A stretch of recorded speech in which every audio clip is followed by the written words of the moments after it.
Çin'in Birleşmiş Milletler üyesi ülkeleri gelecek hafta gerçekleştirilecek ve Uygurlara yönelik baskı ve uygulamaların tartışılacağı etkinliğe katılmamaları yönünde uyardığı ortaya çıktı.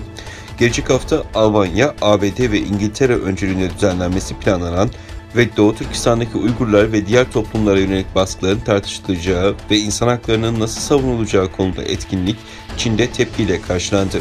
Reuters'ın haberine göre Çin'in Birleşmiş Milletler misyonu üye ülkelere gönderdiği notta bu siyasi amaçlı bir etkinliktir. Misyonunuzun Çin karşıtı bu etkinliğe katılmamasını rica ediyoruz denildi.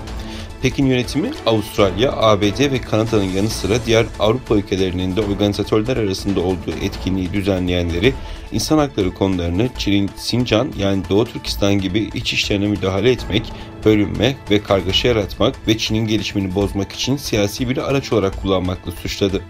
ABD, Almanya ve İngiltere'nin Birleşmiş Milletler Büyükelçileri İnsan Hakları İzleme Örgütü İcra Direktörü Ken Roth ve Uluslararası Af Örgütü Genel Sekreteri Agnes Callamard'la çarşamba günü sanal bir Birleşmiş Milletler etkinliğinde konuşma yapacak. Diğer üye ülkelere ve katılımcılara gönderilen davetiyeye göre etkinlikte Birleşmiş Milletler sistemi, üye devletler ve sivil toplum, Sincan'daki etnik toplumların insan haklarını nasıl destekleyebilir ve savunabilir konuları tartışılacak.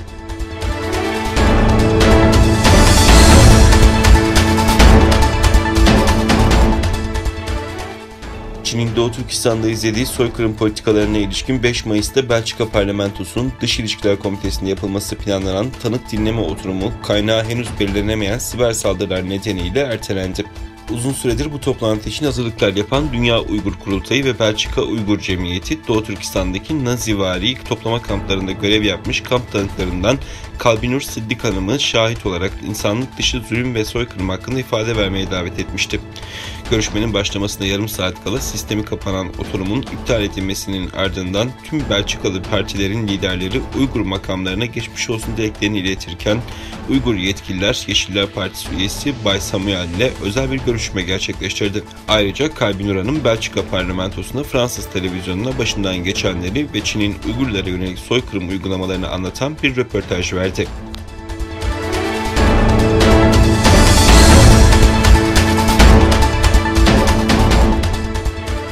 Avrupa Birliği Konseyi Başkanı Charles Michel, AB ile Hindistan arasında serbest ticaret, yatırım ve coğrafi işaret anlaşmaları müzakerelerine başlama kararı aldıklarını açıkladı. Michel, Avrupa Birliği üyesi ülke liderleriyle Hindistan Başbakanı Narendra Modi arasında video konferans yöntemiyle gerçekleştirilen toplantı sırasında sosyal medya hesabından bir paylaşım yaptı. AB ve Hindistan arasındaki stratejik ortaklıkta yeni bir sayfa açtıklarına işaret eden Michel, insan haklarına diyalog ve güvenlik konusunda yakın bir işbirliği içerisinde olacaklarını vurguladı. AB ve Hindistan'ın Covid-19'la mücadelede dayanışma içerisinde olduğunu belirten Michel, Hindistan'a sağlık ekipmanları sağladıklarını, aşı üretimini arttırmak için de çalıştıklarını açıkladı.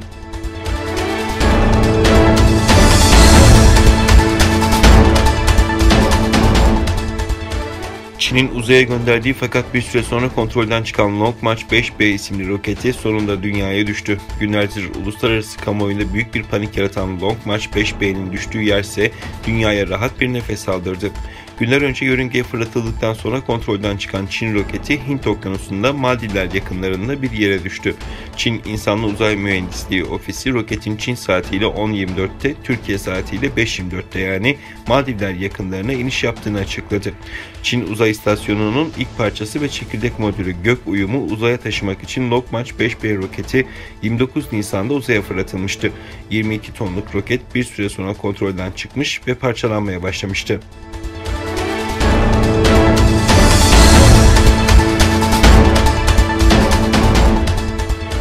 Afganistan'ın başkenti Kabil'de bir ortaokulun dışında yaşanan patlamada en az 55 kişi öldü, onlarca kişi yaralandı. Patlama cumartesi günü başkentteki Şii azınlık Hazara etnik grubunun yoğun yaşadığı bölgede öğrenciler binadan çıkarken meydana geldi.